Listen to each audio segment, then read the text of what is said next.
It's all right. Trip you. Yeah.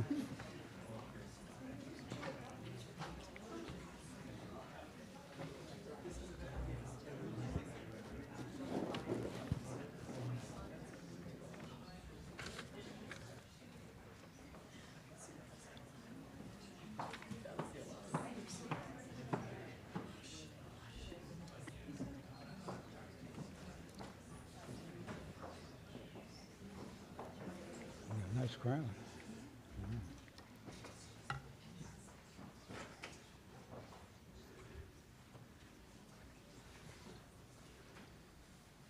Okay. Good evening, everyone. My name is Ken Kamler. I'm a former member of the board of directors and the club vice president, and I'm happy to be your host here tonight. So how many of you are here for the first time? Yeah, oh, quite a few. Okay, well, the Explorers Club is a network of explorers, field researchers, and conservationists. The club's well over 100 years old, and for over 100 years, we've had members come to our club to share stories and updates from the field, and we're happy tonight to present another installment of our Monday public lecture series. Before we actually get started, though, I would like to recognize someone in our audience. Joe Butera, could you raise your hand? Where is he? Yeah, okay. Yeah, Joe has been instrumental in rewilding the wolf population in upstate New York. He's really been very innovative and determined, and he's gotten the DEC to really focus on rewilding wolves. So I just want to commend him for that.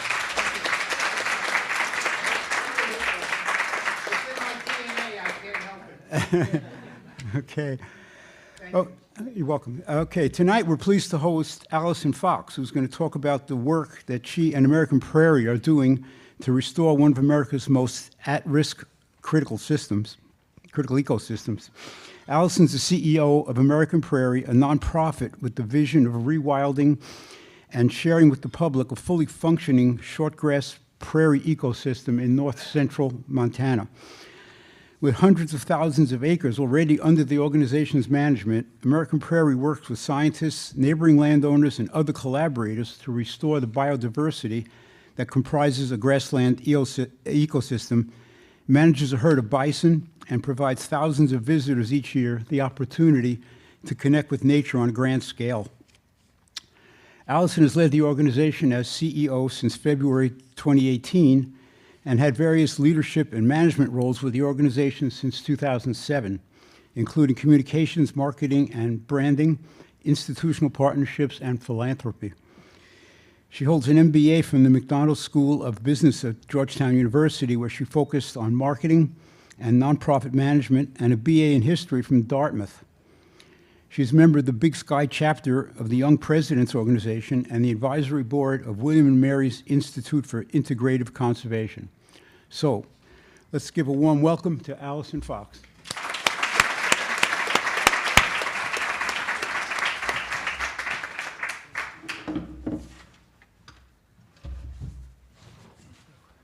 Thank you. Oh, we can, no, let's leave it, yeah.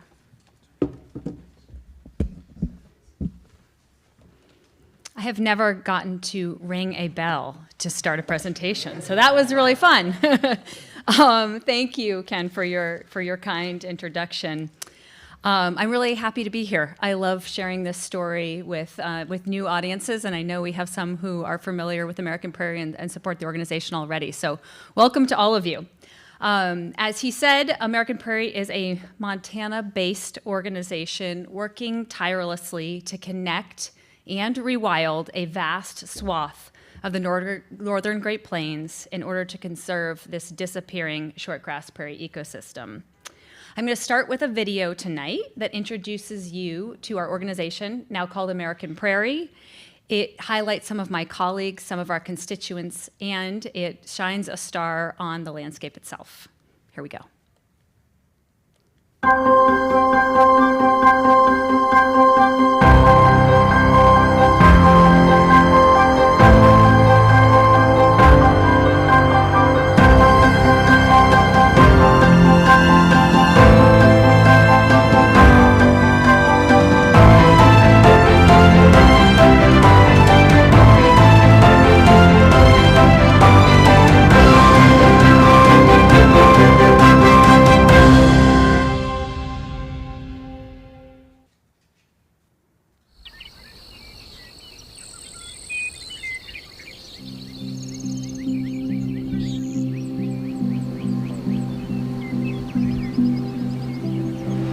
What I want my son to learn is that people need nature and we can live in harmony with it.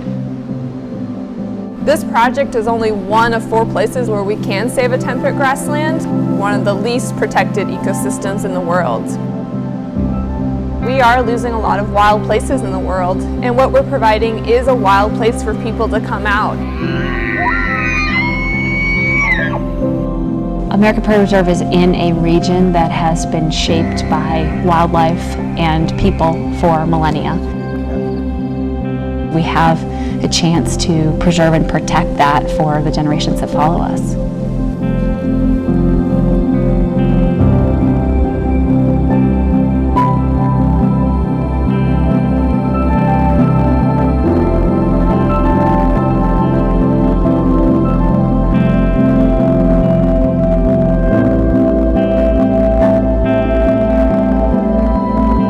It would be the largest wildlife reserve in the continental United States, roughly the size of Connecticut, or equivalent to Yellowstone National Park and Glacier National Park put together. This project brings together diverse people from diverse backgrounds who all can make an individual contribution to the building of American Prairie Reserve. I'm a wildlife researcher. I'm very passionate about what I do. I'm out here because I wanted to be in a pristine place. I wanted to be part of a big project that has a meaning, not only to my small research, but globally something that's much bigger than me. National Geographic has named American Prairie Reserve as one of their last wild places. So we're not just doing wildlife restoration, ecosystem restoration here for the sake of this landscape. We're actually doing it to serve as a model for the world. They're both adult females, right? The gaze is forward. The projection is forward. Out on the right? This is a modern vision of modern humanity living alongside and coexisting with big, robust, healthy populations of wildlife.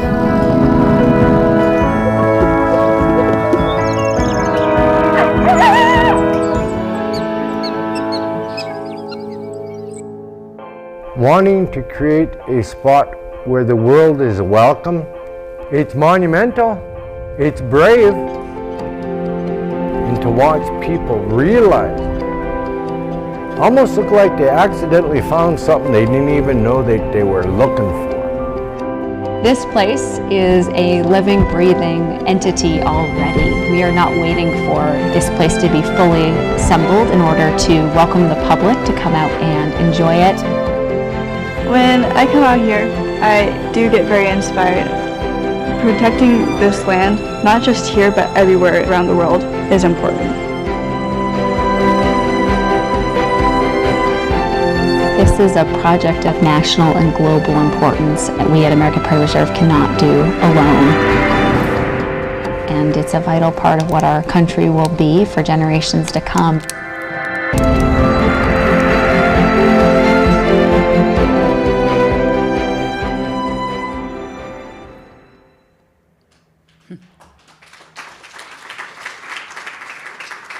So the film sets it up well. This is an audacious vision, and before, though, we talk about the how and our progress to date, it's really important to look backwards. This is a painting by the American painter Charlie Russell called When the Land Belonged to God. Our nation's Great Plains was truly once an American Serengeti. Meriwether Lewis and William Clark and the Decor Discovery on their 28-month 8,000-mile round-trip journey. This is a place along that journey, along the Missouri River, where they saw the greatest abundance of wildlife. Meriwether Lewis wrote about immense herds of buffalo, elk, deer, and antelopes feeding in one common and boundless pasture. They saw wolves and grizzly bears every day along this stretch of the Missouri River in late April and May of 1805. They saw the first bighorn sheep. They sent a live prairie dog and a pronghorn skeleton back to President Jefferson. They were just awed by this landscape. Similarly, in between the Corps of Discovery and Charlie Russell, George Catlin came up the Missouri River many times and was awed as well by the scenes that he saw. And it was Catlin who was actually the first to call for the establishment of a nation's park on this landscape. He writes in the late 1830s about being lifted up on a pair of imaginary wings, and below him he sees almost boundless plains of grass, which were speckled with bands of grazing buffaloes, and he called for the establishment of a nation's park. This did not happen on our grasslands, as I'm sure many of you are familiar with. If you haven't seen it already, I highly encourage you to see Ken Burns' latest masterpiece. It's called American Buffalo. It aired on PBS last month and is still available on their site. And it is a two-part, 4-hour documentary where he tackles this very difficult subject, the destruction of the American buffalo, now our nation's mammal, and the plight of the indigenous communities, of course, whose lives were intertwined with this species. This is the greatest destruction of a species, I think, in the modern day history of mankind. And in his film, Ken uses this image, which we have used as well. These are bison skulls outside of a factory in 1892 in Michigan, a factory that turned bison bones into various products. So just a terrible story of destruction. We went from an estimated 30 million animals to less than 1,000 in really just the matter of decades. And other species were similarly impacted, bison most dramatically, but many prairie species were wiped off this landscape. As I said, Ken does not shy away from the heartbreaking parts of this story, and I really encourage you to watch it. This map gives a sense of what the historic range of the American buffalo used to look like versus what it is now. We have brought this animal back from the brink of extinction. There are bison in both production and conservation herds today, so it's not an endangered species. But this is the historic range of the American buffalo, pretty much the entirety of the interior of the country, and then this is where wild bison are currently today. Similarly, for other species, as I mentioned, grizzly bears, this was the former range of the grizzly bear, and where grizzly bears are today, pushed up north, pushed into the mountains. Our temperate grasslands in the United States faced a similar plight of grasslands around the world. Today, temperate grasslands are the least protected and most threatened biome on Earth, with less than 5% at any form of permanent protection. They tend to be the places we settled and plowed and got rid of the incredible biodiversity that they contained. Grasslands are important for a number of reasons, certainly for that biodiversity, but also for the way that they store carbon in their soils. The soil carbon capture of grasslands when that prairie is kept right side down is significant in this era. The good news is that IUCN has identified these 4 places, the Northern Great Plains of the United States, the Patagonian Steppe, the Kazakh Steppe, and the Mongolian Steppe, as places with some of the most intact temperate grasslands, and therefore the best places for large-scale conservation potential, the best places to restore full ecosystem functionality. So American Prairie, of course, works in a particular area in Montana in the Northern Great Plains, but we are familiar with conservation efforts that are going on in these other 3 areas as well.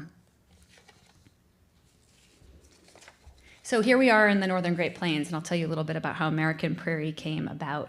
At about in early 2000s, late 90s, early 2000s, a bunch of conservation groups got together, recognizing the value of the Northern Great Plains for its intact prairie, and they looked for a place and a model for large-scale conservation, and they settled on a particular region where we work in Montana.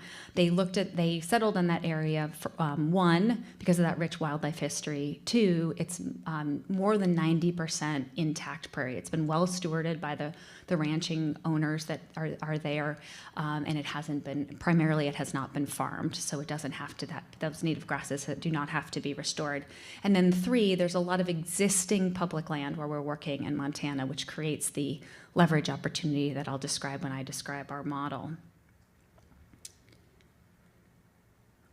I do want to emphasize that while there isn't a lot of prairie that's been plowed in our region relative to other parts of the Great Plains or even the northern Great Plains, there certainly is a threat to grasslands, and the biggest threat is the plow.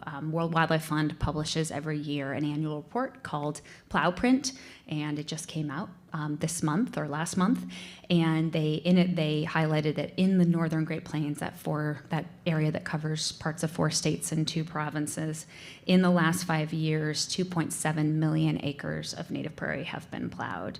This is not being plowed for productive farmland. This is being plowed for non-food crops like biofuels and a policy incentive structure that's not well aligned with for grasslands. So at American Prairie, we organize our business around 3 pillars: land, wildlife, and people. And we move those tracks forward simultaneously. We have really 3 jobs. We assemble the habitat, we restore biodiversity, and we create public benefit. We welcome the public and ensure that our conservation effort is benefiting the public. I'm going to walk you through each of those. In terms of assembling the land, the video covered well, 3.2 million acres, size of the state of Connecticut, the size of Glacier and Yellowstone National Parks combined. Why 3.2 million acres? That's about 5,000 square miles, which is the size conservation biologists recommend for a fully functioning prairie ecosystem, with all the species back, with natural processes like fire and migratory patterns impacting the landscape like it did. So that's how we get that 3.2 million acres. We also believe that in this day and age, our country is not creating big parks anymore, big terrestrial parks. We, in our park building era, which, obviously this is America's best idea, of course, which started in 1872, we set aside a lot of treasures in both our national park system and other forms of public lands, but we never did anything big on the grasslands. We never did anything at scale on the grasslands. And we believe, back to that early meeting of those conservationists in the late 90s in Montana, that a private property rights based approach is a market-based approach is the right way. So American Prairie uses private philanthropic dollars to purchase private lands in order to link together existing public lands. And I'll walk through what that looks like.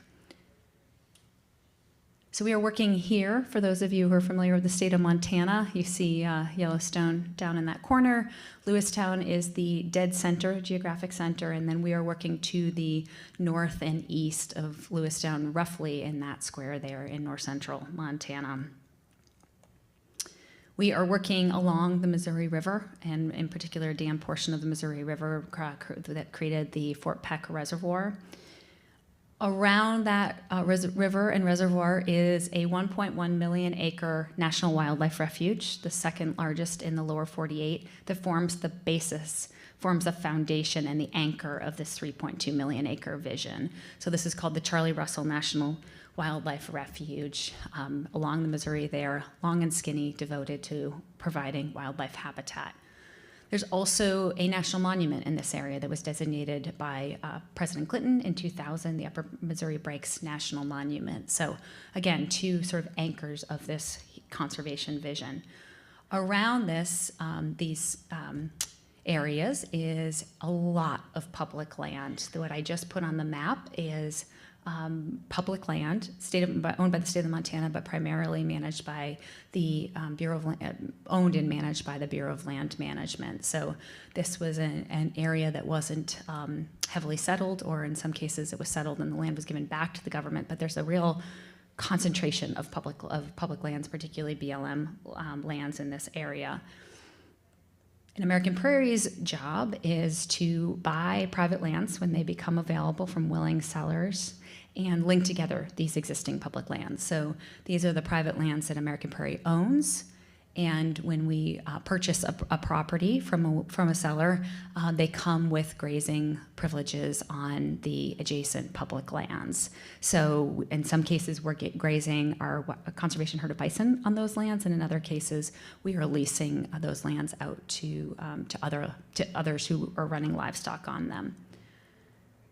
So those properties now, just to further distinguish them, are in blue, and what you see here in blue is where American Prairie is after just over 20 years and 40 transactions. That's 462,000 acres next to the wildlife refuge.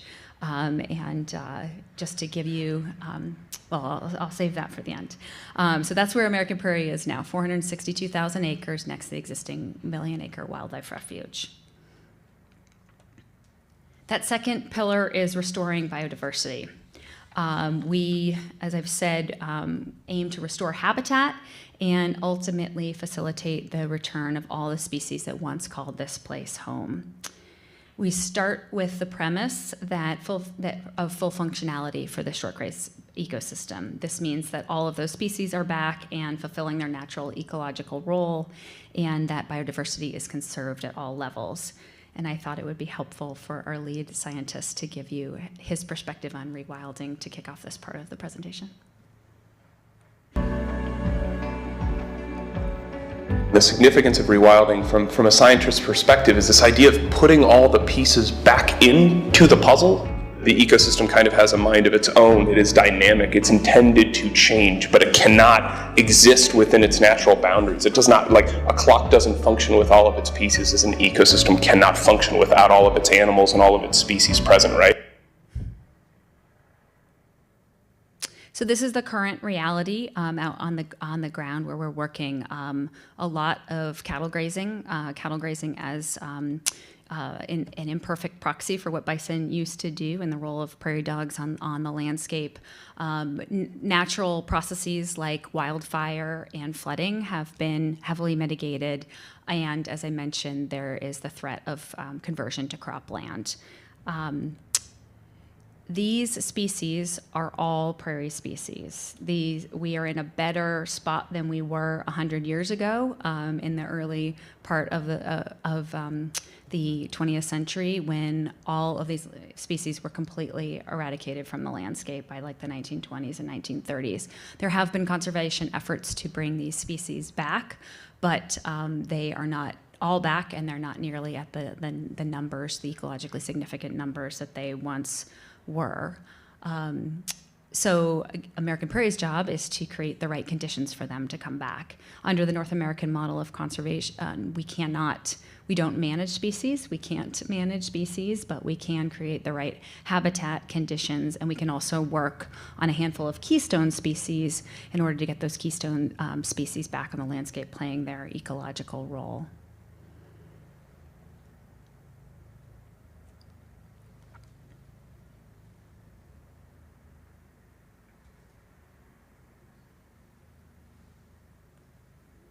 So in terms of keystone species, the three that we're focused on are bison, prairie dogs, and beaver. And we'll start with the biggest and mightiest, our national mammal, the American buffalo, the bison. So bison have grazed on this landscape for thousands of years, and they have shaped this landscape. They shaped this landscape through the way that they graze. They shape this landscape through the way that they wallow on the landscape. Their carcasses have shaped this landscape. So they create habitat as a keystone species for lots and lots of other species. And that's, of course, the definition of a keystone species. If you lose that species, you're impacting a much broader suite of species. So American Prairie started a bison herd in 2005, and I'm always sort of in awe of my predecessor and that early team, because I think they owned land for less than a year before they got bison out there, started a herd of bison. We started with 16 animals from Wind Cave National Park in October of 2005.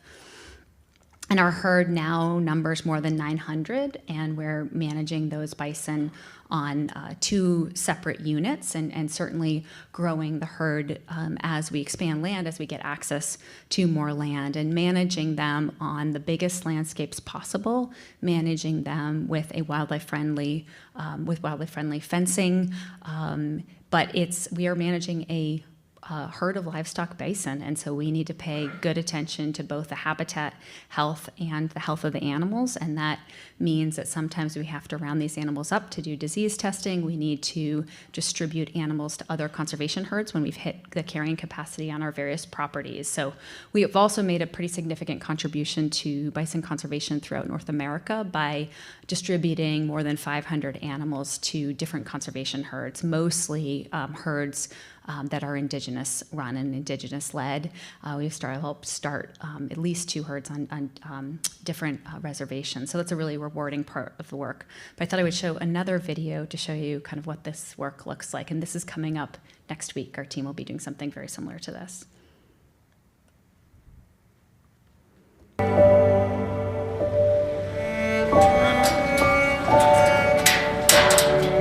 This facility is made up of hundreds and hundreds of small pieces.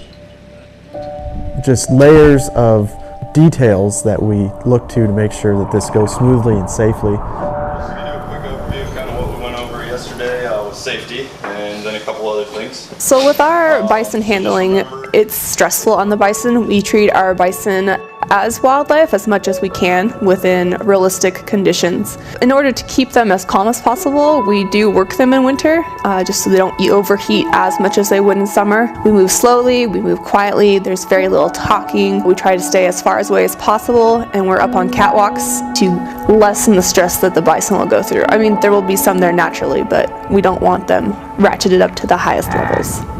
Check, radio check. Scott's good. Larson's good. Amy's good. Ellen, radio check. Alright, group leaders, get ready. We're ready to get started here. Who's ready? We're ready up front. This is Larson going in the 10s. Here we go.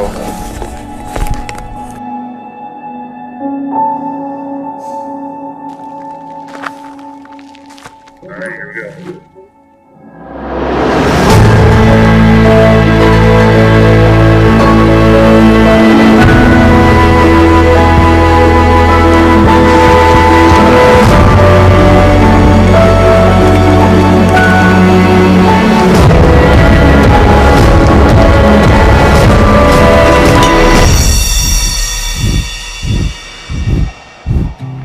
The properties that they were on, Sun Prairie and Sun Prairie North, reached their carrying capacity for bison, which means we need to remove bison to maintain our ecological health for soil, water, and plant vegetation. With the bison move, we have a really great opportunity to round up a bunch of animals that we wouldn't necessarily get to if we're disease testing. So each time a bison comes into the squeeze chute, we take blood samples, which are done to screen a panel of diseases. We also put in a pit tag so that you can find them. So we've moved those animals onto White Rock as one of the properties. And then we've also sourced those animals to native tribes. What that does is give us an opportunity for some extensive restoration and conservation work on areas where the bison are going to. Very proud of our team whenever they do this. It's like a symphony, watching them all work together quietly and making sure that both humans and the bison are taken care of. That second species, Keystone species we're working on, is that little rodent there, the black-tailed prairie dog. Black-tailed prairie dog is also a keystone species that creates habitat for more than 100 species. It's a burrowing animal, so some species use its burrows, some species eat it. It's been called the chicken nugget or the Snickers bar of the prairie. It's very tasty. And importantly, the North America's, I think it's the most endangered land mammal, the black-footed ferret, the vast majority of its diet are prairie dogs. And so as prairie dogs, which are at 2% of their former range, as the prairie dog habitat has shrunk, we have nearly lost this, this highly endangered animal. So that would be American Prairie's goal, ultimately, to grow prairie dog towns large enough in order to restore the black-footed ferret. And this video will give you a little bit of a glimpse of what that looks like.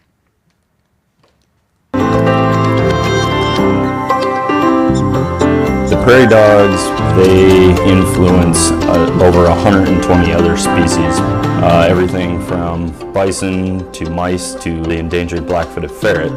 By doing these prairie dog projects now, we are setting ourselves up for future reintroduction of an endangered species.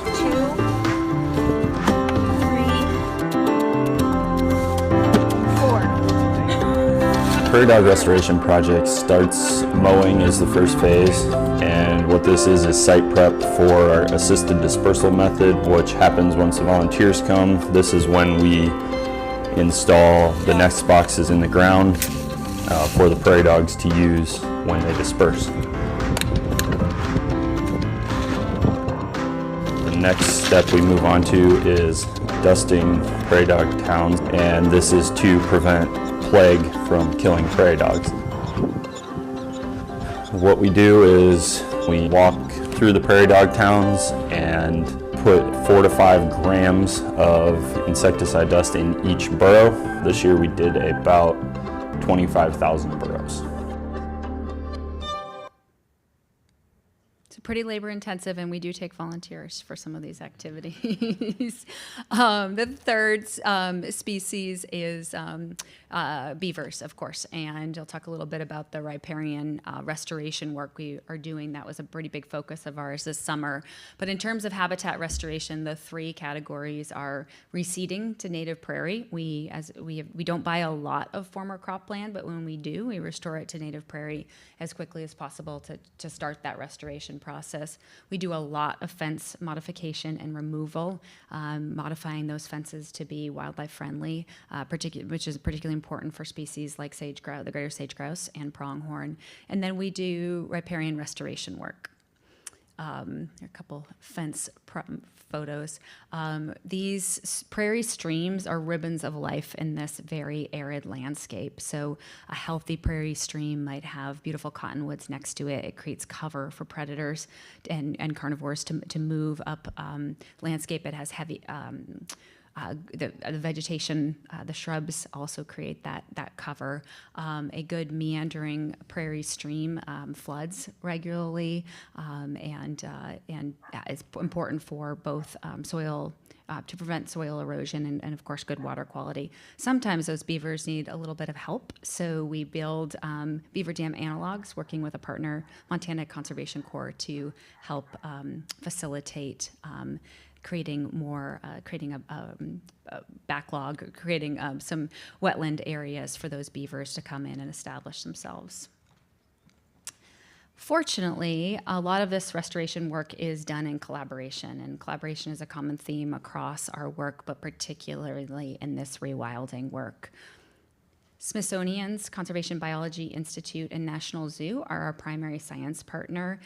We have partnered with them now for about 6 years, and they lead the science on American Prairie that informs our management decisions and helps guide management. What we provide to Smithsonian is this huge living laboratory, and what they provide to us is a lot of scientific expertise and experience from all around the world. So Smithsonian also acts as an umbrella where they're working with about 40 other institutions, indigenous tribes, other nonprofit organizations, universities, state and federal agencies, bringing them into these various conservation projects. Couple examples of those. Dr. Andy Boyce here is holding a long-billed curlew. Long-billed curlews are an indicator species. They are a shorebird that nests in Montana on the grasslands in the summer, and so they're catching these birds and putting these little transponder GPS backpacks on them to track the habitat that they use and track their migrations. That little animal there, the swift fox, is about the size of a house cat, and the swift fox has been reduced to by about the range has been reduced by about 60%, and there were no swift fox in our particular area. So Smithsonian, partnering with the Ani and Nakota community, which are two of the tribes in our region, have led a reintroduction effort. They have gotten, over a 5-year period, they're taking groups of about 30 foxes from populations in Wyoming and Colorado where the populations are healthy and translocating them onto reservation lands and then tracking them as they move about. They're looking for denning, they're looking for births, and that has all occurred. So these foxes, no one really is bothered by them, but they were, their habitat was reduced, and they also faced, or they were a victim of poisoning campaigns targeted at coyotes and wolves, and that's how they got reduced from the landscape. So this has been a highly successful project, reintroduction project, bringing back really one of the few species that is missing from the landscape. The swift fox are just one example of how the indigenous communities in our area have led conservation efforts. Obviously, these communities are tied inextricably to these species, and they have been for thousands of years. But the modern day conservation efforts for bison, for black-footed ferrets, and for swift fox have all been led by the tribes. And we're really fortunate to have a number of tribes in our area along the highline of Montana who are active in these wildlife and species conservation efforts. American Prairie, beyond species work, American Prairie partners with our indigenous neighbors on cultural storytelling projects, on economic development projects, and we have very strong relationships that are really important to us in our area. Final example of collaboration is a program that we run with neighboring landowners called Wild Sky.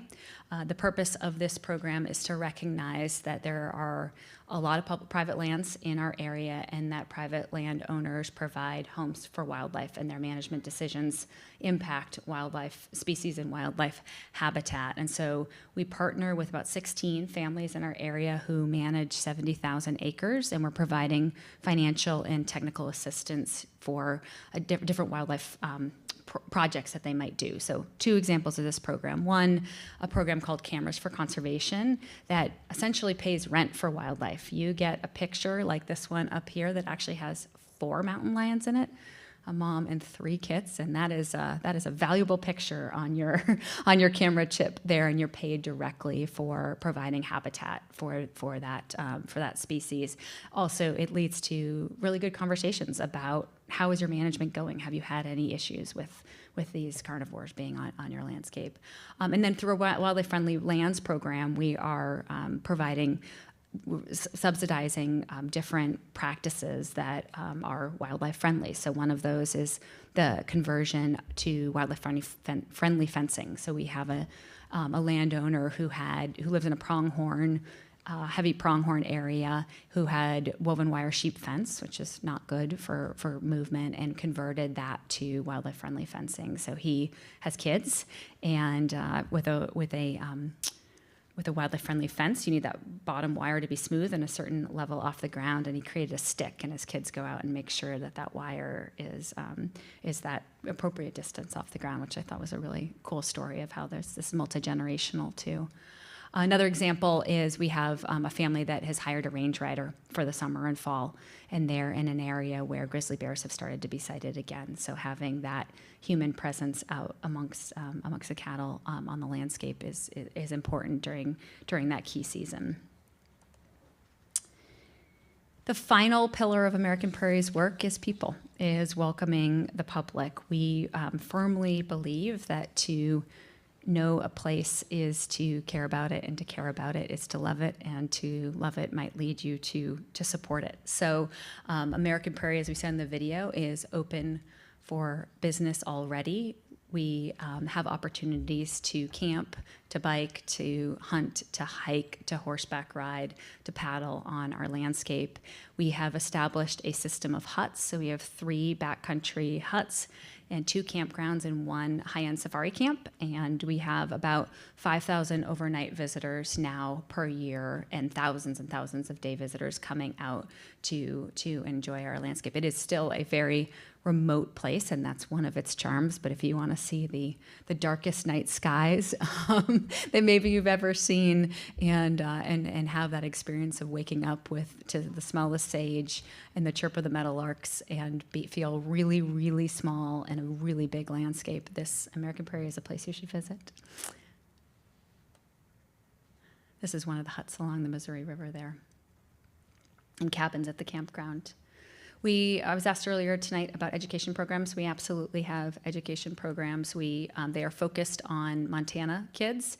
We have a prairie ecology program that ends with a 3-day residency at our campground. So it's a year-long program, and then the kids come out in the spring and stay on the campground. Here they are reassembling a bison skeleton. Our director of Bison Restoration thought that would be a fun activity for the kids, so they did that. But this program has been really popular to get kids out on the prairie and understand this landscape that in many cases is really in their backyards. We also have day programming at our National Discovery Center. We recognize that large-scale conservation projects often face controversy. They face misinformation. You don't want to leave an information vacuum by any stretch. And so one of the things that we did in the last few years was establish a permanent presence at a headquarters, what we call our National Discovery Center in Lewistown, which is our main gateway community. And the idea was for it to be both a community center to host events there and provide exhibit space, but also a place where our visitors can come and learn about the resources, whether it's, do I need 4-wheel drive? What's the weather forecast look like? Can I have a map? Can I meet an outfitter? All of these activities can happen here in Lewistown at this facility, which is our National Discovery Center. As part of this effort, we have a good neighbor policy, and we try to have as much of a presence in the communities in which we work as we can. We have staff who live in these communities. We hold listening sessions and have a local newsletter and a Montana advisory board.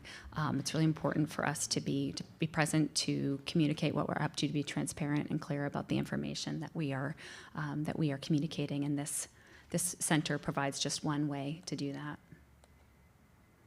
I'm very eager to take your questions. So I will just close by reiterating that American Prairie exists to do one thing, and that is create this great grasslands park for both wildlife and people, and this one location in Montana. We are at 462,000 acres, which is about 2.5 times the size of New York City, all 5 boroughs. So that was a fun thing to realize and look up. We are a team of 50 Montanans and a national board of directors. We have a strong balance sheet. We have lots of visitors, and we have a lot of collaborators and community partners who are helping us in this work. Someone asked me earlier tonight about are there a global network of rewilding projects, these large-scale conservation projects, and there certainly is, and we are really fortunate to be part of that. We're really fortunate to learn from colleagues in Argentina, learn from colleagues in Kazakhstan, and Chris Tompkins, who is a foremost rewilder, of course, was the co-founder, is the president and co-founder of Tompkins Conservation, which has established nearly 15 million acres of parks in Chile and in Argentina. And she this spring was the recipient of an annual prize American Prairie gives out with Ken Burns called the Ken Burns American Heritage Prize. And I was fortunate to be able to have a conversation on stage with Chris about her work and the similarities between our work and what they've done in South America. And she called American Prairie a lighthouse in North America. And that felt like a huge compliment. And what she said is, this is hard and it's difficult, and you have a lot of communities and a lot of constituencies. There are a lot of pieces to get right, but you're out there leading this, and you can set an example for others. And I just really appreciated her encouragement as we plow forward day after day to make this vision a reality. So I welcome your questions. I welcome you to get involved in some way, to volunteer, to sign up for our newsletter. Come see us in Montana, and look forward to a conversation. I see a question already.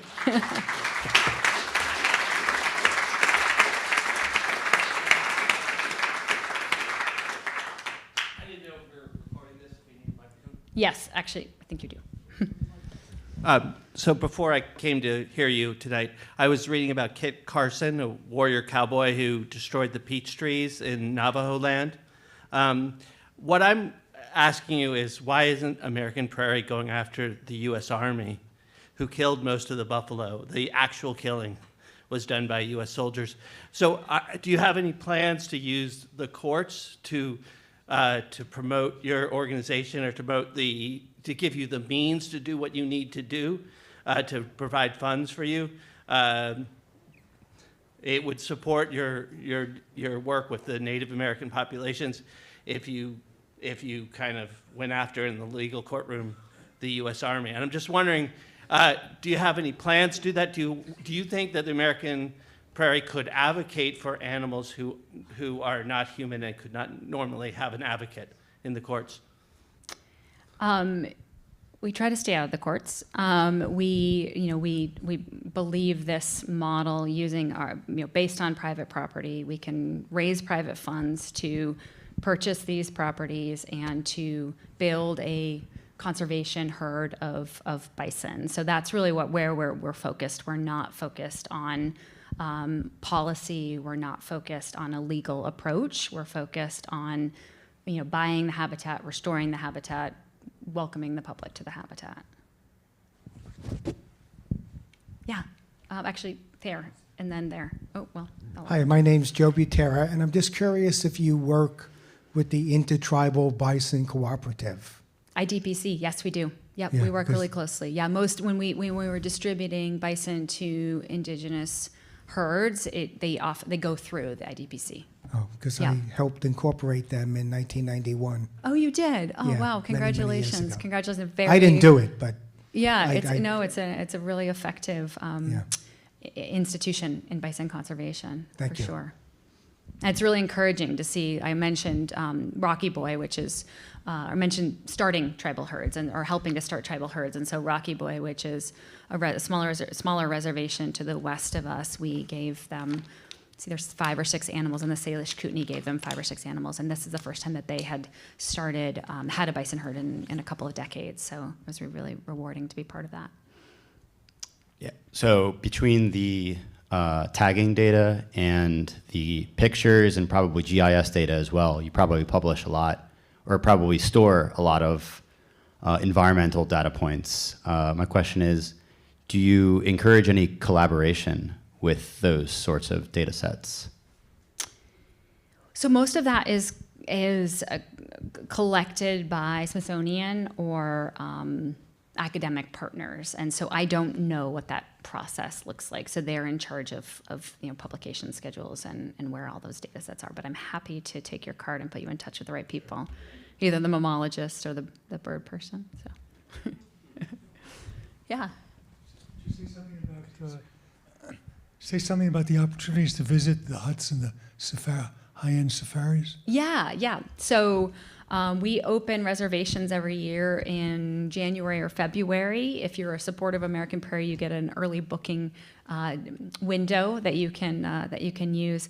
So the 3 huts are on our westernmost unit, the PN, which is in the Missouri River breaks. The Judith River flows into the Missouri River there, and we have about 9 miles of frontage on either side of the Judith, and then about an equal number of miles along the Missouri River. So one of them is situated in Cottonwoods right along the Judith. One's kind of up above the Missouri, and then one's on a high bench just below the Missouri. And those, they're pretty primitive. They're like really nice cabins. They're dry facilities, but with outhouses, and they have bunk rooms and bunks in them. And they're $150 a night, I think, for 8 or 9 guests to stay there. So those are really, really popular.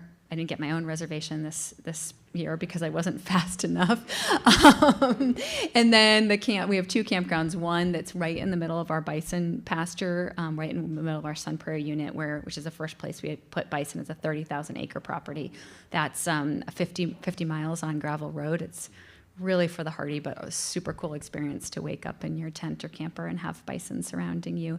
And then the other campground is right along the paved road, right along the one north-south paved road that goes through the region.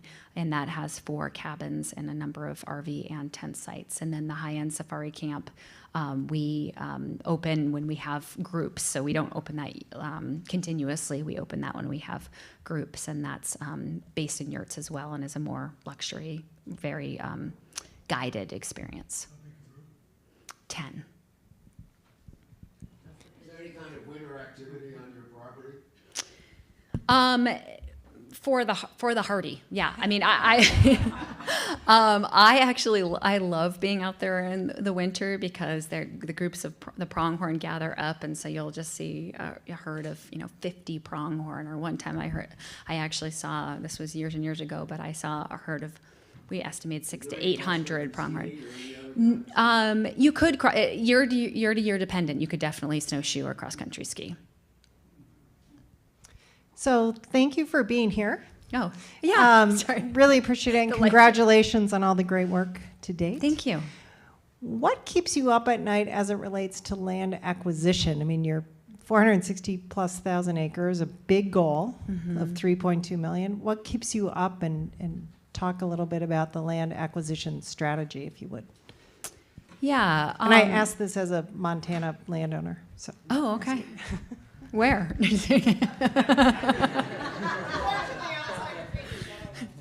Be really opportunistic. No.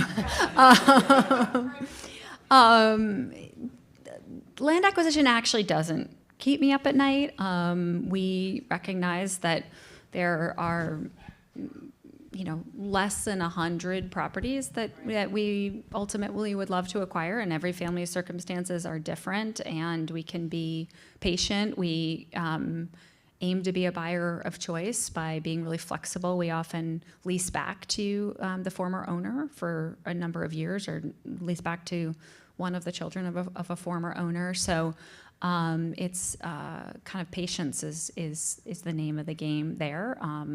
They're really important relationships to us, and where we own land now in 7 counties, so we are forming relationships in each of the places where we own land, forming relationships with neighbors, forming relationships in those communities. And if we can be the right solution at the right time for a family that either wants to ranch somewhere else, or doesn't want to be in ranching anymore, or wants to trade a property, then we certainly aim to be that. So what does keep you up at night? Fundraising. Yeah. We were talking about fundraising, so you can relate.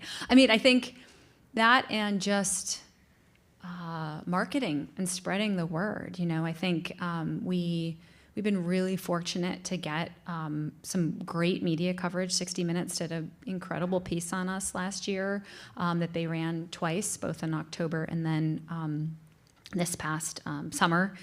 We were in the New York Times twice. We were on the 52 places list. You'd think that would lead to more name recognition, and it's just it builds and it's slow over time. And so we want to, we're supported by really generous donors at all levels, and we have had some historically generous support. But I want every conservationist at least to know what this project is, and maybe want to get involved. And I don't think we're quite there yet. So welcome ideas there. So I too wanted to thank you for coming here tonight, Alison, and I wanted to thank Noah Meehan also for introducing us. Yes, thank you, Anne. We are the Explorers Club, and we have so many people that would love to volunteer. I was wondering if you could be a little bit more informative on what kind of volunteering you have, what kind of time periods they're about, and what age groups. I'm looking at our CFO and COO who's sitting next to you, because this is something that we want to actively build. What we recognize is we're managing all of those disparate units. There are all those projects that I talked about that volunteers could do, and we haven't quite built the volunteer infrastructure that we want to. So we have done fencing removal projects. We do have volunteers who come out for other habitat restoration projects. We have volunteers who work at the front desk at our National Discovery Center in a docent-like position. Some of those are local people, but some of those, we had a woman from Oklahoma come and rent a home in the community and volunteer every day at the desk, which was so cool to have that kind of support. We have a hunting host program where some of our properties that are enrolled in block management, which is the state's public hunting program, you could live on one of our properties, and your role is to drive around at dawn and dusk and to greet hunters on the properties, remind them of the rules, remind them, tell them about American Prairie, and we've got a lot of ideas for other programs or other volunteer roles to build out. So keep an eye on our website for that, both for jobs and for volunteer positions. Hi. I had a question just around, I guess, you said you don't get involved in policy and politics, but Montana itself is arguably a bit of a controversial place for, the climate discussion. There was that recent lawsuit by the Montana kids, obviously around climate change, and then conservation comes into play. So I'd just be interested to hear more about the relationship that you have with the local community, with the state community around conservation efforts and how it relates to climate change more broadly. Yeah, there are a lot of layers to that question. I didn't say we completely stay out of it. I say we aim to stay out of it. So really, we're not asking the government either at the local, state, or federal level for anything different. We are asking to change the grazer on our grazing allotments from cows to bison, which is one of approved livestock uses, and we ask the agencies we work with to be treated like any other landowner. That doesn't mean we don't have to spend a lot of time building relationships at all of those levels with county commissions, city commissions, soil conservation districts, local senators and representatives. Our legislature meets every other year for 100 days up in Helena. We have a presence there. We have a staff member in Washington, D.C. who just meets with other conservation organizations and agencies, but also just shares American Prairie's story with staffers on relevant in surrounding states and our state and on relevant committees. So it's more of an effort of just getting the word out, correcting misinformation, being present, being a resource, rather than directly getting into politics or advocating for any kind of policy change, because we don't need any kind of policy change. Okay. I'd like to thank Alison for giving us a Thank you. a really vivid picture of the plight of the grasslands and all the amazing things that the American Prairie is doing to give us hope to restore it. So thank you for all the work you're doing. Thank you. Yeah.